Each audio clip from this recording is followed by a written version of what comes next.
Welcome to Hairblazers, the podcast where seasoned salon owners and industry specialists share their knowledge. Our mission is to empower owners and elevate salons through conversation about what matters most to you. Welcome back to Hairblazers. Today we have a very special episode. We're getting to know one of our hosts. And today I'm going to be interviewing Naomi. Naomi, thank you for being here today. Of course. Appreciate it. So we're going to get to know a little bit more about you, how you got into the industry. We got some questions. But let's start off. You obviously went to school for marketing, graduated from university in marketing, and now find yourself in this industry 5 years in, just past your 5-year anniversary, correct? Yes. I mean, it's been more than that since I finished school, but we just had 5 years with working for you. Yeah. Working with us. So tell us then, how did you get into this industry? What attracted you to us? I think I asked you this question. We went for your dinner for your 5-year anniversary, and I think I asked you this question. How did you find yourself in this industry? Yeah, it was really funny when we went out for dinner. You were like, why the heck did you take this job? I think I did ask that. I did. Exactly. Not such words, but pretty close. Well, I have a background in business. I went to school for business. I majored in both marketing and finance because I like numbers, and I also like writing. And at really the essence of it, I want to help the businesses that I work for succeed. So previous to that, I did some work in social media, and I also worked as a makeup artist for a period of time. So there's always been something in me that's very attracted to the beauty industry, whether that was makeup, whether that was hair. I was just telling one of the educators today, I gave myself a very ill-advised bob at age 14, cut all of my own hair off when it was like pretty long too. So I actually even was briefly considered going to hair school. And then I was like, oh, I don't know if this is going to be the right path for me, because I was already. Me too. I was like, I don't think I'm going to be good enough at this. But I'm really happy with the path that I took, because I finished school. I took a look at a lot of different positions, a lot of different jobs, a lot of different companies. And this was the first that really captured my attention. I started at the salon, and when I saw the business and I did some research, I saw the ethos of being eco-friendly. That really attracted to me. And also the interest in this industry and how that related to kind of like beauty and fashion and everything else. This was something that aligned with my personal interests more than anything else that I was interviewing for, which were kind of just standard, in-house or agency marketing jobs for very, very large companies. And I came to see the salon, I came to see the business, and I remember walking in, and I was pretty nervous actually, because I was like, wow, this is like a fancy salon. Like, I don't know if I've ever been. You're fancy. Yeah, we're fancy. I was like, I don't know if I've ever been to a salon this fancy in my life. And I walked in, and Colleen was in the EC, the Experience Center. And as soon as I walked in, she was like, hey, welcome. You must be Naomi. Can I get you a drink? Can I take your coat? And well done, Colleen. Well done. Yeah. Practicing what she preaches 100%. Yeah. And I just felt like immediately comfortable. And then I had the opportunity to speak with both of you. And I was like, wow, like I can really believe in what's going on here. So thank you. Well, thanks for believing in us. Love it. So we've been now with the salon for 5 years. Yeah, it's been a very interesting ride. So when I first started out with the salon, we just had the one salon location, and I was hired as the marketing and operations manager, which ended up for the first year. I spent a lot of the first year just behind the front desk. I bamboozled you into that front desk position. That worked out pretty well. Yeah. But you can say that it did help. Oh, it absolutely helped. It gave me a very different perspective to be able to really work directly with our stylists, work very, very directly with our guests. It gave me a much deeper understanding of our business and also the impact that we have on people. It was really powerful to see the way that people leave transformed. People, changing the way we look does change the way we feel. It makes an impact on our confidence. It makes an impact on how we carry ourselves out in the world. And you never know the personal situations that people are walking in with. You never know what happened to them earlier that day or what's happening in their life right now. and being able to just make their life a little bit better, that's something that's very profound.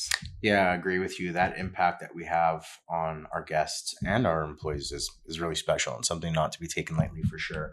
So 5 years in, I'd say with the amount of things that we've been doing in the last 5 years, it's like you have gained 10 years of experience in the industry. Yeah, it feels like it's been longer than 5 years for Right. sure. So we've kind of touched on this. You've already spoken about it, but what do you feel is most rewarding to you? What keeps you engaged? What keeps you happy about what you're doing? What feels most rewarding for you?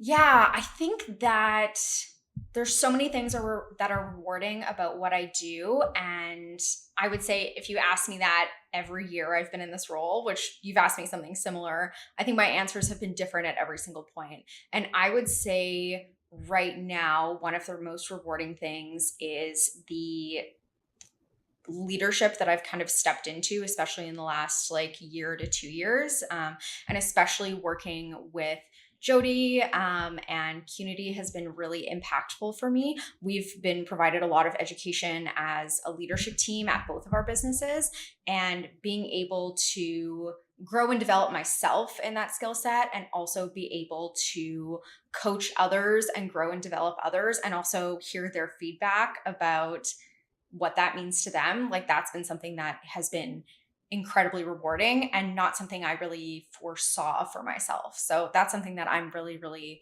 enjoying at this stage of my career.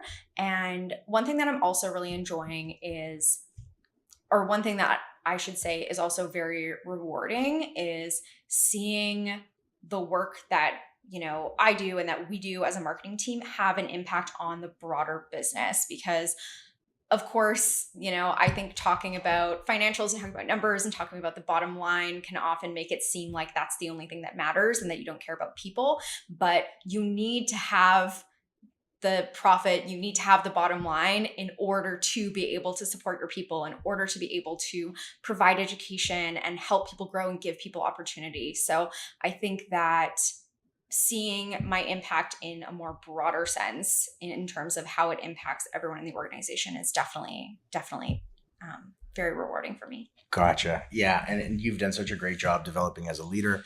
Very impressed and very proud of how far you've come with that. You've got an amazing team who love you very much. I'm just going to be like listening to that back on repeat shout out after to the this marketing episode team. comes out. We love our marketing team.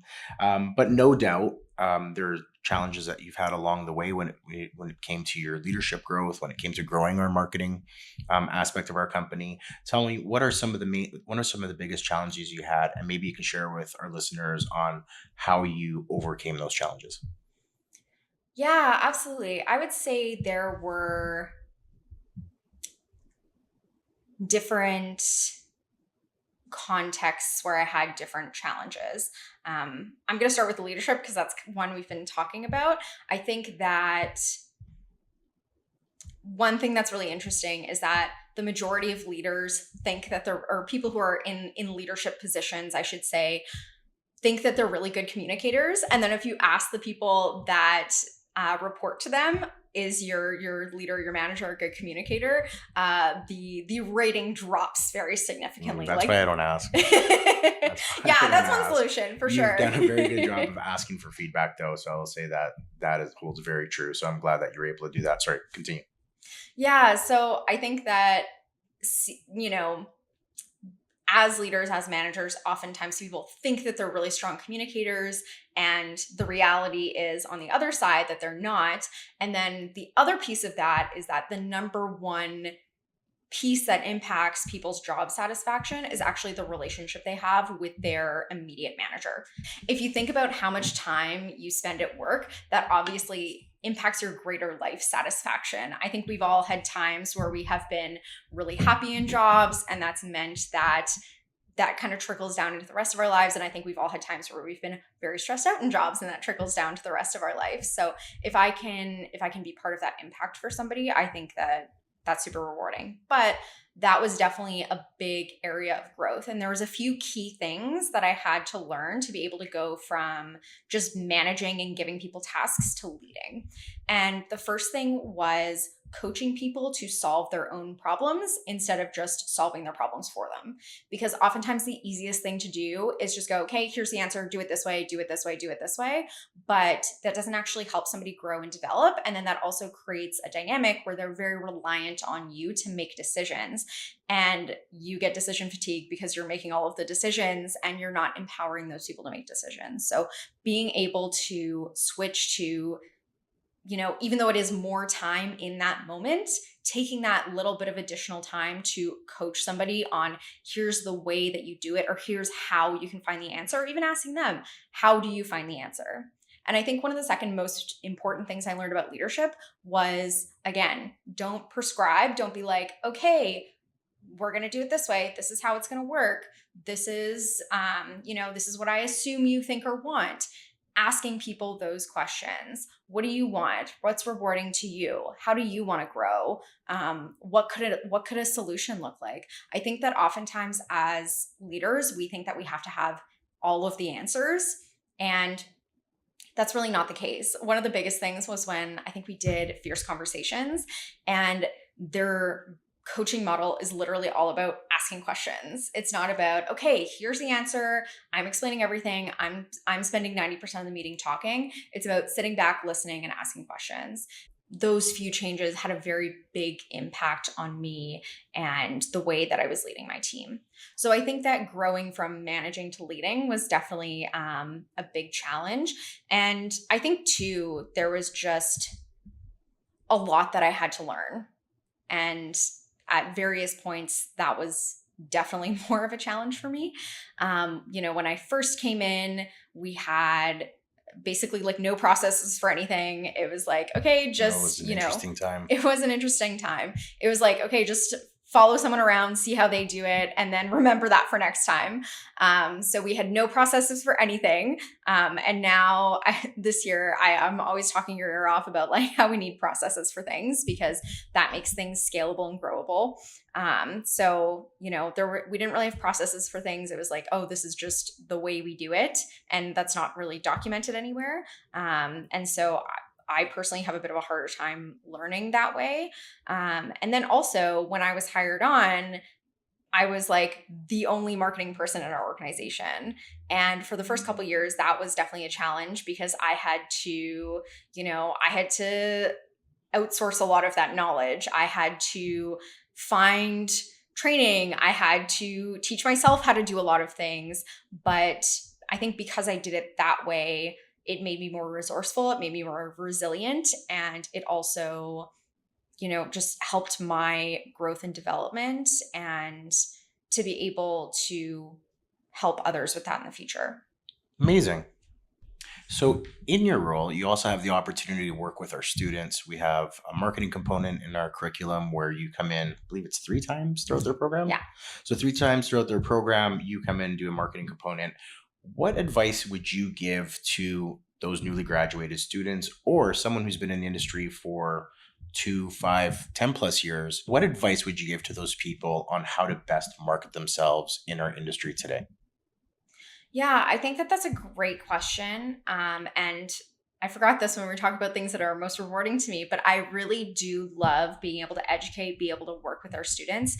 This is a curriculum that I have developed based on working with stylists, based on working with students, based on what has worked well in our salon channels, because obviously we're creating a lot of content for that as well. And we test and we see what does the best. So the first step is really all about setting up your profile well, having a photo of your face, utilizing the name field to include something like location hairstylist, so you're easily searchable because that field is searchable, having really good information in your bio, telling people who you are, where to find you, including your specialty and a call to action at the end, as well as a booking link, or if your salon doesn't have online booking, including a phone number in there. So having those key pieces of information, top of line, easy to access. Next, story highlights. Think of your story highlights like a frequently asked questions. Include your location, your hours, your services, and your price points. All of those things that people would want to know. Basically, what you want to do with your profile is make the decision-making process for a guest or potential guest as seamless as possible and essentially shorten the funnel. So if they can go to your profile, really quickly get all of the information they need, they can go and book right away. Whereas if they go to your profile, it's not really specific, it doesn't have a lot of information, they have to go hunting for your location or the salon that you're at, or they have to call the salon to like ask a bunch of questions. You're essentially just like lengthening the process, lengthening the funnel, lengthening the number of steps. And then that makes it very challenging to actually book somebody in because the likelihood of them dropping off is significantly higher.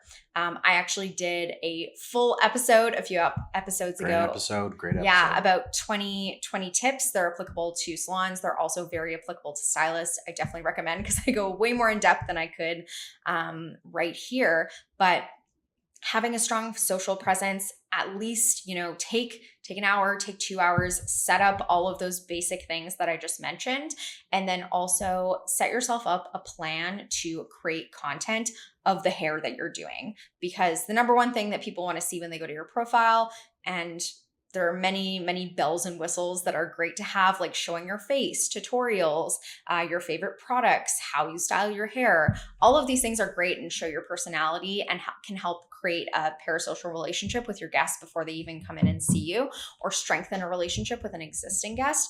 But at its bare bones level, people want to see the hair that you do.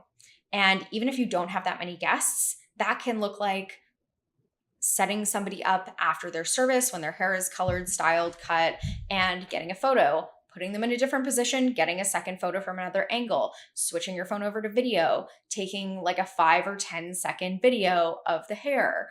And then that's like easily 3-4 pieces of content from just one guest. So you don't need to have a ton of guests to be able to build your portfolio, to be able to create really great content. But we're in 2024 right now.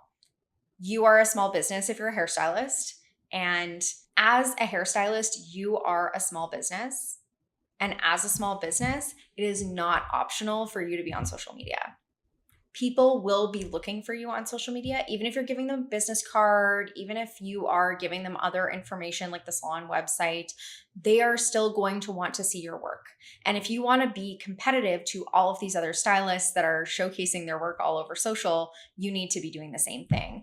And building a brand, building a social presence is something that is only going to continue to benefit you throughout your career. If you're a stylist and you want to transition into education, you want to transition into something else, you want to grow in a new way, you want to do like a creative photo shoot, anything that you want to accomplish in this industry can be very much helped and move forward by social media. So definitely don't neglect it, and don't think it's only relevant to guests. It can be relevant in a whole host of other contexts. Yeah, there's no doubt for 95% of the stylists out there, this is just a non-negotiable. Absolutely.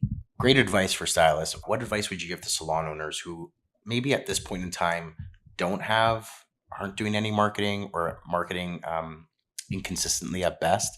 What advice would you have for them, or what would be some best practices for them to be able to take on? Maybe budget's not there to be able to spend on it, but the willingness to get involved in marketing is. What advice would you give to them? Hire someone. That's where you gotta start. Of course, that's not necessarily in the budget for everybody. If it's not in the budget, figure out how to get it in the budget, because chances are, as a salon owner, you probably don't have time to do all of your own marketing. And if you have the standard stylist plus a couple of people at your front desk salon layout, you probably don't have somebody with the skills in your business already to do that for you. You may have someone who can help out for a period of time as you build that capacity, but it really is important to find somebody who knows what they're doing in our industry and somebody who can really help you with that. If that's not in the budget for you, listen to this podcast. Listen to the episode that I did all about social media and promoting yourself. Yeah, absolutely. And that episode is like 25 minutes with like 20 tips of things that you can do right now. But in terms of best practices that I can share, I would have loved to have had that podcast episode back in 2017, because my first experience with marketing was boosting a Facebook post for $10. That was the best we had at the time, but there was really not a lot out there. There's definitely a lot more out there right now, and content that you're putting out and people similar to you are putting out can be very helpful. So I think there's a lot of ways that you can go about getting started without breaking the bank and being able to find the resources so that you can help manage it. 100%. And I think that boosting Facebook posts, Amazing. It was so terrible. What a cash grab. I Facebook. still see that sometimes, and it's just like a hair photo with like a caption of like caramel balayage and then like a bunch of hashtags. I'm like, there's no call to action. There's no nothing. Like, I'm like, please stop wasting your money on boosted Facebook posts. I hate to see it. But in terms of like quick things that you can accomplish, one, take an hour, set up your social media profile so that all the information's there and it looks really clean and really consistent. That can go a really long way in improving your social presence. Two, start bringing in some education to get your team to create content. Or if you have someone on your team already, a stylist who's really strong with creating content, see if they can maybe teach the rest of your stylists how to do that better. Get that content from them, post it on your socials, or figure out how to use the collaboration feature. It's super easy, lives right where the tag somebody feature is. It's just an additional button that you have to click, and have your stylist collaborate with the salon. That way that posts on their channel and on yours. So it's additional content with really, really, really minimal effort on your part. If you're working with a little bit of a budget, we get the most bang for our buck with Google Ads. If you think of marketing like a funnel, if you are familiar with the funnel, bear with me for the next 10 seconds while I explain it. Top of the funnel is really people who are prospecting. They're just kind of curious. Maybe they come across your ad on social and they go like, that's interesting. Maybe they don't click on it, but it starts to get them familiar with your brand. As you move down the funnel, right at the bottom, you have people that have very high intent. So somebody who is searching salons in my area into Google. And if you can show up, even taking like a few $100s every month to just set up one simple Google campaign, so that you actually show up when people search salons in my area, can make a really big impact. The third thing I would do is look at your Google My Business profile. This is a place that a lot of people tend to neglect. Make sure all of your information is up to date. Make sure you claim your profile, first of all, so you can update your information. Upload a bunch of photos. Again, if you have stylists who are taking good photos, if you have any photos of the interior of your salon, upload all of those photos. Make sure all of your information's up to date. Add a bio, add the services you do, add a category. All of those things really help with your Google ranking in terms of showing up in search, and also even your website showing. So those are 3 areas to start that are relatively simple and require little to no budget that will make a big impact on your business. And if you're not doing any of those things at the moment, the goal is just start something, pick 100%. one thing, try to get started. It'll have a very positive impact on your business, and it'll have a tremendous impact on how your business grows moving forward. Wanted to get your take on it. Industry has evolved quite a bit. It's evolved quite a bit since you started with us in 2017. Where do you see it going in the next few years? What do you think that's going to look like? And what role do you think marketing is going to play in that?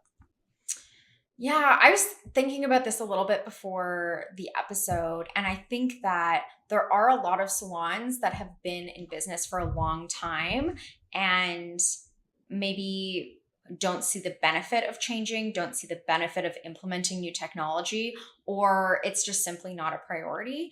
I think that in the next 5 or so years, we're going to see more salons pushed to have to adopt that technology. Like online booking is a really basic one.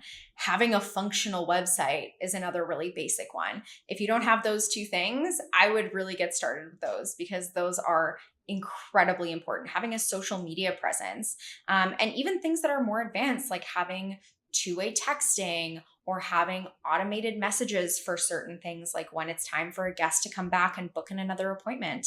Because if your salon has a stylist that they love, but they go and try out another salon because maybe their friend recommended them to go there, and they see, wow, this is so convenient. They have online booking. They text me to see how my appointment was. They are providing me with a really high level of service and a high level of convenience.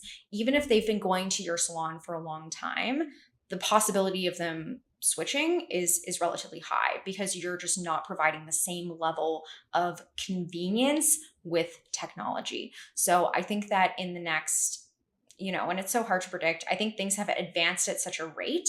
If you have a salon down the street that has automated texts that are going out to people that have not been back for a while, that's like, hey, rebook this appointment with this person. It's like a 2-click process and you can do it.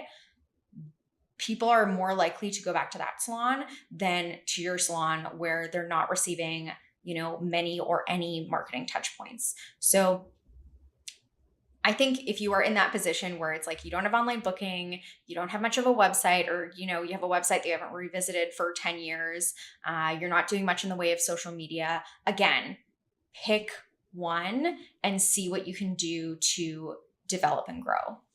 Amazing. And if this sounds foreign to you, there is a lot of information out there that you can find. YouTube, Google it. A lot of platforms, a lot of POS systems have these features built into them now. So recommend that you look into them. We're going to end off one last question with something that Colleen asked me. And I think that I've had this idea in my head for a really long time. But when she asked me what impact you want to make in the industry, that could look a lot of different ways to you. What impact do you want to have on industry, and what type of legacy do you want to leave behind? Yeah, this is something I've been thinking about more and more in the last year or so, I would say. And for me, before I even interviewed with Verde, probably before Verde even opened, actually, I had the opportunity to do a project with a small business. And I really saw the big gap that a lot of small businesses have in terms of marketing, because again, you typically have one owner that is wearing a whole bunch of different hats. They don't have time to learn it. Maybe they don't want to learn it. Maybe they don't have the skills to learn it. And they are missing out because they're providing something really incredible, but who's going to go if they don't know it's there? So I think for me, one of the things I find extremely rewarding is to be able to work with small and medium-sized businesses to help them grow, to help them discover what marketing can actually do for their business. And I think for me, like, that's the impact I want to have on the industry, is the impact that I have the opportunity to have on individuals. Amazing. Thank you. So last thing before we wrap up, we want to get your hot take on one unpopular opinion in our industry. I have two, actually. I only asked for one, Naomi. Okay. All right, you can have two. All right, you can have two. We're getting two. Okay. First of all, your website probably sucks. If your website has not been updated in a couple of years, it's probably not great anymore, and it probably needs to be updated. Also, a website can look really pretty, but if it doesn't have conversion in mind, it's not going to get you the results that it could. And my second thing is, please stop treating your Instagram like it's 2016. Professional photography is great. It looks great to have beautiful photos. All of those things are important, but nobody cares what your grid looks like anymore. Realistically, people aren't going to be going to your profile and sitting on your profile that often. And if they are, they're probably going to the Reels tab because they probably discovered you in the Reels tab. So stop trying to make your grid look perfect. Stop spending your time and energy there, and start spending your time and energy on how you can incorporate more video in your brand. Great takes, I should say. Naomi, it's been a pleasure. It was great getting to know you a little better. Thanks for sharing with our audience. If you enjoyed this episode of Hairblazers, please click subscribe and like. I think that's how it goes. But thanks for joining us today. Appreciate your time.